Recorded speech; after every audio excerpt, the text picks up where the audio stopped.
Bonjour, bonjour. Allez, on se retrouve pour continuer notre box du mois de juin là, dans le cadre de la boutique Les Kits de Corinne. Donc, j'ai fini ma couverture et je voulais vous faire voir deux, trois bricoles que j'ai oubliées quand j'ai fait ma vidéo. En fait, je me suis servi de ça qui était aussi dans la box, hein, les petites glitter drops nouveaux. Et donc, j'ai fait des petites demi-perles, en fait, ici, là, des petites drops, voilà. Il y en a ici, et il y en a quelques-unes autour du bouquet de fleurs. Voilà, donc il faut attendre que ça sèche chaque fois, donc je l'ai fait hors caméra pour vous montrer ce que ça donne une fois terminé. Et ensuite, j'ai utilisé aussi le petit tube de paillettes qui est aussi dans la box du mois de juin en mettant voilà ici un petit peu des points de colle ici sur les fleurs pour justement faire ce petit côté brillant, ce petit côté doré que j'espère vous allez voir à la caméra parce qu'on n'y voit rien. Bon, enfin bref, ici et ici, j'ai mis les petites paillettes dorées. Donc j'ai fait des petits points de colle, j'ai versé mes paillettes dessus. Ça se fait très facilement et ça donne un petit cachet brillant, c'est très joli. Donc voilà le dessus de la boîte terminé. J'ai utilisé les die cut et la cover de Craft Clock. Et puis après avec les nouveaux là les paillettes. Et donc voilà, une fois terminé, ce que ça donne avec les rubans à l'intérieur. Génial, génial, génial comme rangement, c'est très bien. Voilà. Donc vous voyez, ça fait quand même une jolie boîte. On va bien pouvoir la conserver dans l'atelier. Ça fait vraiment une boîte à ruban, même pour offrir, c'est super joli, je trouve, et ça fait toujours plaisir de recevoir de la mercerie parce que ça sert toujours dans le scrap et voilà, c'est très bien présenté, ça fait un très joli cadeau hein, à offrir à une copine scrapeuse ou même à une couturière, hein, parce que les couturières aussi, elles les aiment les rubans, donc ça fait vraiment un très joli cadeau. Voilà, ça c'était pour vous montrer surtout que j'avais utilisé ces deux produits qui étaient dans la box aussi. Alors aujourd'hui, on va commencer le petit album. Donc, je vais travailler avec la collection 15-15 qui y a également dans la box. Donc, c'est celle-ci, Joy of Life de chez Minté. Donc, c'est très printanier, c'est très doux comme papier, c'est vraiment très très joli. Alors, j'ai eu un petit bug à mon téléphone pour faire la couverture avec vous parce que j'ai filmé, mais en fait ça filmait pas. Donc ben voilà, je recommence. Je sais pas, franchement, je sais pas ce qui s'est passé. Je suis incapable de vous le dire. Heureusement, c'est pas très grave parce que c'est très facile. Je vais tout vous expliquer et comme ça, vous allez pouvoir le faire tranquillement. Je peux pas tout décoller, n'est-ce pas? Donc, on va commencer par les couvertures. De chaque côté, les couvertures, elles font 16,5 sur 17,5. Donc, c'est 16,5 dans ce sens, et voilà, ça recommence. C'est 16,5 en hauteur et 17,5 en largeur. Donc toujours pareil, c'est à cause de notre accordéon double qu'on fait toujours un petit peu plus long. Pour la tranche ici, c'est 16,5 sur 6. Donc ici, on n'a que 6 cm. D'habitude, on fait 8. Là, je n'ai que 3 blocs. Donc j'ai fait 6 cm. Donc 16,5 sur 6. Et ici, les papiers extérieurs pour recouvrir donc tout l'extérieur de la couverture, c'est 48 sur 23. Pour l'accordéon ici qui n'a que 3 blocs, on fait 33 sur 15,5. Pour le papier intérieur ici qui recouvre donc les cartonnettes à l'intérieur de la couverture, 16,2 sur 17,2. Et bien sûr, on le fait deux fois également. Et pour les blocs, ici, on fait 33 cm sur 15,5 et sur le côté 33, on va plier à 15,5 et à 31 et il reste les 2 cm de languette pour fermer les petits blocs et pour faire nos petits blocs comme d'habitude. Donc je vous laisse toujours pareil mon petit carton pour que vous puissiez faire un arrêt sur image. Voilà. Et après, je vais vous parler des photos. Alors, sur ce genre de format-là, Les 10-15 y vont, bien entendu, hein, puisque c'est 15,5, donc ça y va. Mais pour que ce soit plus joli, j'ai fait, enfin que ça fasse moins grosse photo, on va dire. J'ai prévu de faire des photos, des formats de photos un peu différents. Donc ici, vous allez avoir des photos qui vont, c'est de l'autre côté, des photos de 7,5 sur 10. Les photos de 7,5 sur 10, pour couper les cartes, c'est-à-dire c'est ça, 7,5 sur 10. Pour couper les cartes, pour faire ça, il faut couper 8 sur 11. Et le papier de matage qui est ici, il faut couper 7,7 sur 10,7.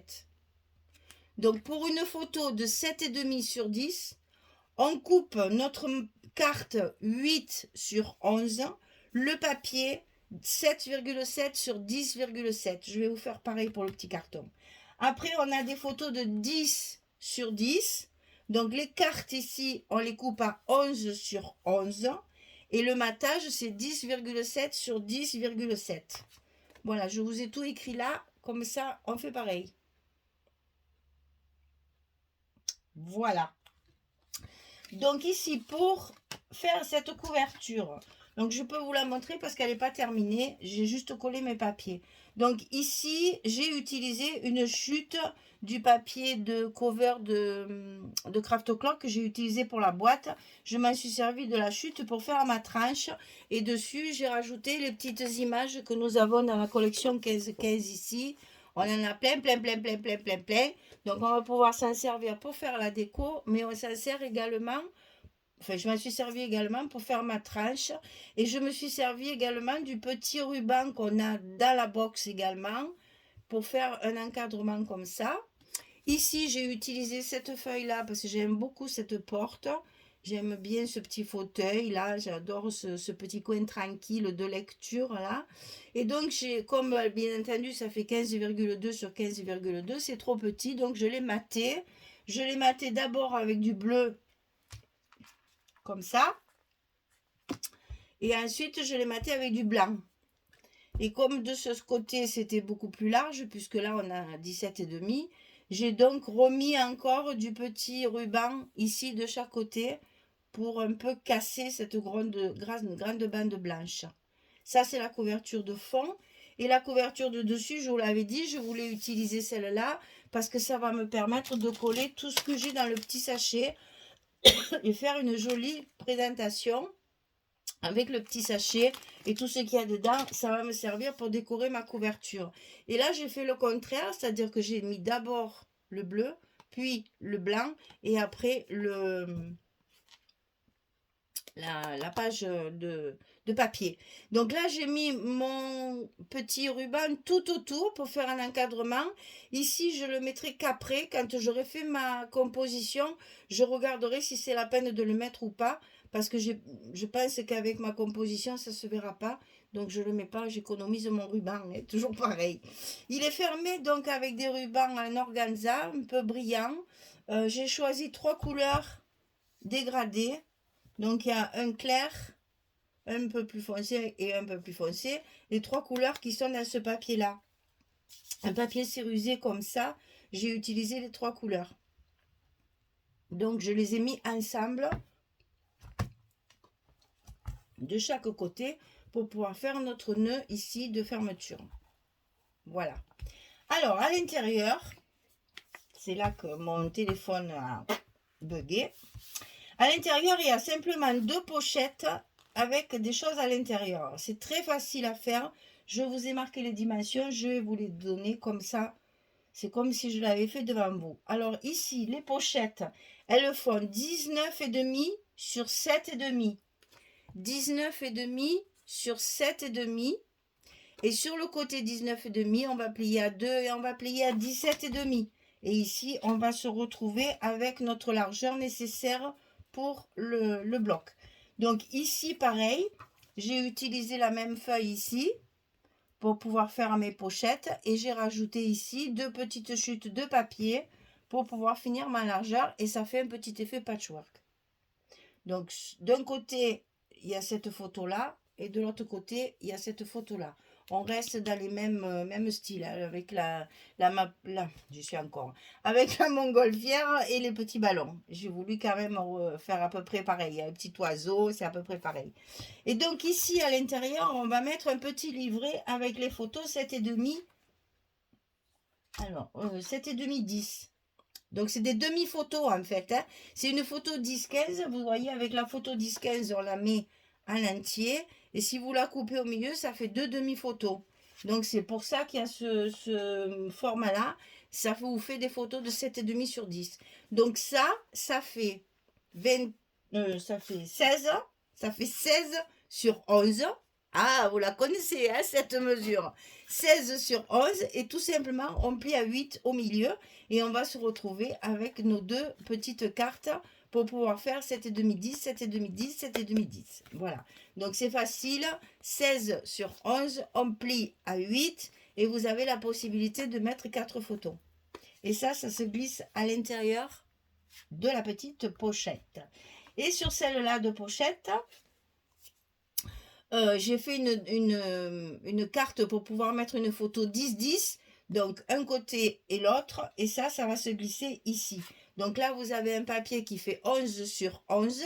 Et le petit papier de matage qui fait 10,7 sur 10,7. Et puis, j'ai mis deux petites chutes de papier, histoire d'avoir un petit décor ici. Pour pas faire ce tout rose comme ça. Là, c'est un peu agressif.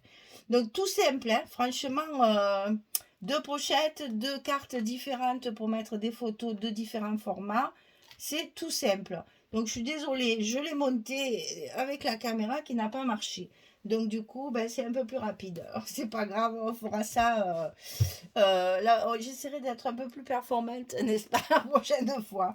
Et puis, évidemment, j'ai recouvert mon accordéon avec le même papier que j'ai utilisé pour le fond. Ici, puisque je n'ai plus de papier, je vous montre ce qui me reste, parce que tout est coupé. Donc là, il me reste toutes les photos, les petites cartes, parce que j'en ai déjà utilisé une page complète, et là, j'en ai encore deux.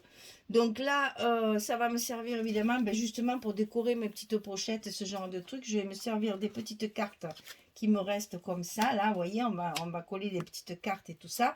Et voilà, en fait, ce qui me reste. Voilà mes chutes de papier. Vous voyez qu'avec un 15-15, on arrive à faire un album. Et il ne reste pas grand-chose derrière. Et même celle-ci, je me disais que je pourrais l'utiliser comme une petite carte aussi. Parce que de la façon dont c'est coupé, on voit un petit bout de panier et de chapeau, ça peut toujours servir. Voilà, on peut toujours faire des petites choses encore avec ça, ou découper les petites fleurs qui restent, faire une petite bordure, ça, on trouve toujours une utilisation. Et j'aime bien, j'ai pas gaspillé de papier, ça, j'adore. Et il me reste encore la couverture donc de fond pour pouvoir, ben, les deux là, parce que je vous ai montré l'autre là, vous avez de quoi découper, c'est la même chose que ce soit la page de devant ou la page de derrière. On a les mêmes die cut. Alors, vous voyez, c'est facile. On peut encore découper pour se servir pour la déco. Voilà, il ne me reste pas grand-chose. Donc, c'est très bien. Alors, ici, on va fermer notre album pour le mettre en pli, hein, pour qu'il s'habitue à être fermé. Comme ça, vous allez voir ce que donne la petite gaze avec trois. J'adore quand ça fait ça parce que justement, c'est très vaporeux.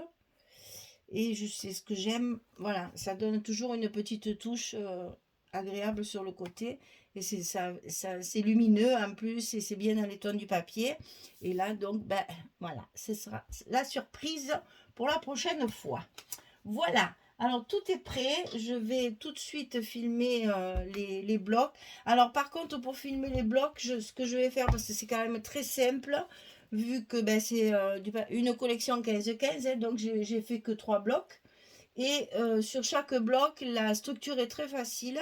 Je vais simplement vous faire voir mes papiers, les papiers que j'ai choisis. Parce que quand on a des petits formats comme ça, il faut vraiment faire attention à la coupe du papier pour économiser un maximum et se servir de tous nos papiers sans avoir trop de chutes. Donc je ferai tout en direct avec vous et on fera la page 1 et la page 2 en même temps, enfin je pense, sur la même vidéo, parce que comme ça au moins vous aurez le choix des papiers et la structure tout en même temps. Voilà. Eh bien, écoutez, finalement, je trouve qu'avec mon 15-15, je suis arrivée à quand même faire un album, j'allais dire, traditionnel, qui se tient bien. Et on arrive, quand on n'a pas toujours une centaine de photos non plus, hein. Quelquefois, on a même des photos d'un jour, puis d'un autre, puis d'un autre, puis d'un autre. On ne sait pas où les mettre, on ne sait pas comment les mettre en valeur. Et bien, dans ce genre de petit album, c'est pratique. On peut tout à fait ben, par exemple, ben, je vais donner un exemple qui me touche, hein. Mon petit-fils, par exemple, quand je le garde, ben, un jour, je vais faire qu'une photo. La fois d'après, je vais en faire trois ou quatre. Ça dépend ce qu'on fait. Mais c'est toujours mon petit-fils. Et ben, voyez, ce genre d'album, petit format comme ça, c'est parfait. On met les photos de la même personne à l'intérieur sur des moments différents. Voilà, ça peut servir de ça. Ça peut servir aussi quand vous avez un repas de famille où vous avez fait quelques photos à la fin, où vous avez fait une sortie particulière avec des amis, où vous avez pris quelques photos, pas grand-chose pour mettre vraiment dans un grand album. Vous les développez en petit format, donc ça vous fait ces formats-là, hein. Ça fait format carré, format rectangulaire. Et franchement, c'est très très bien pour ce genre de petits gabarits, on va dire. Voilà. Allez, je vais arrêter mon blabla. Je continue. Je vais faire les pages avec vous et je vais vous montrer tout ça en détail. Merci beaucoup. Allez, bonne journée à tout le monde. Au revoir.